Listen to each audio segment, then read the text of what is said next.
So you can consider three different levels of narcissism, and once the momentum builds, they start integrating more aspects of this person's consciousness and being, and it has its own momentum. So the deeper in hell you go, the bigger the momentum, the deeper the slide, the harder it is to come out, and that starts at around 9 to 13, around that age it gets activated, and that gets activated on every level eventually. And the real question is, um, let's just look at that, because we have the physical, emotional, which is graspable, but the spiritual Satanism may not be um, completely apparent. So the adrenaline addiction. So the narcissistic person grew up in a chaotic childhood, right? Of constant roller coaster type stress, and up and down and up and down and up and down. And it's really the parents' adrenaline addiction. They infuse it in with their family, and now it becomes the child's adrenaline addiction. So there's this like dual problem where the child is dependent upon the parent for survival. And there's a strong genetic pull towards the parent to get into their consciousness. And so if they're an adrenaline addict, the child is going to become an adrenaline addict likely too. Um, Especially if they're the golden child. Because they're getting the positive and the negative together, and so they'll have an affinity for the narcissist, in addition to the already affinity being the father or the mother. The likelihood of them getting an adrenal addiction is pretty high. So at that early age, the adrenal gland and the amygdala uh, get activated more, gets more powerful, etc., and thus begins the physical addiction to narcissism.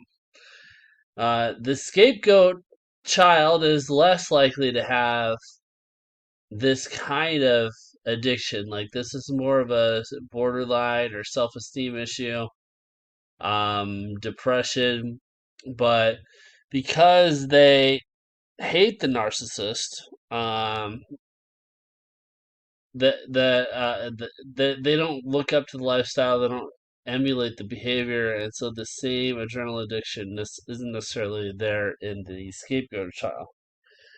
Much more likely in the uh, in the golden child.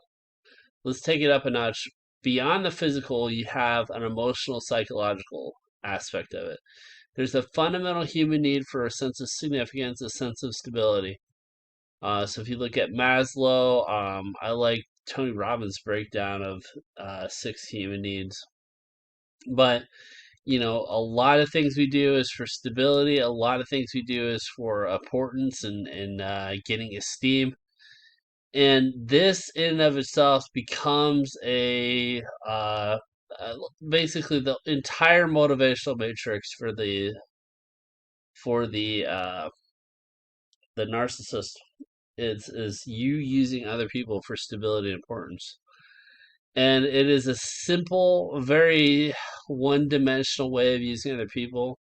A normal development of a person.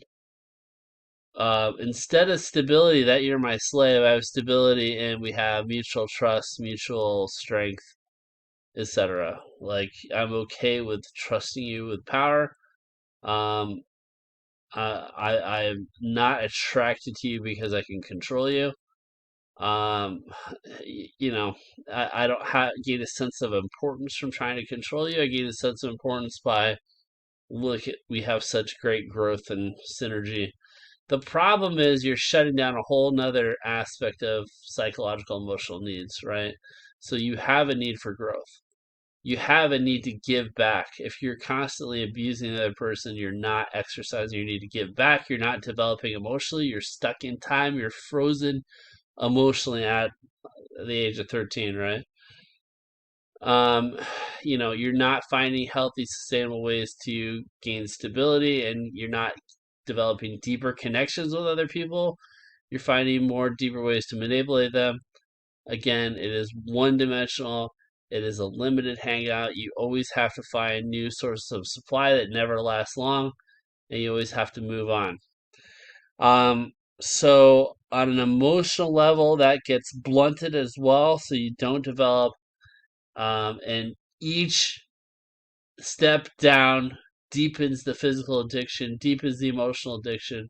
The more times you have screwed people over, the less likely you are to see other people for connection over and over and over and over again.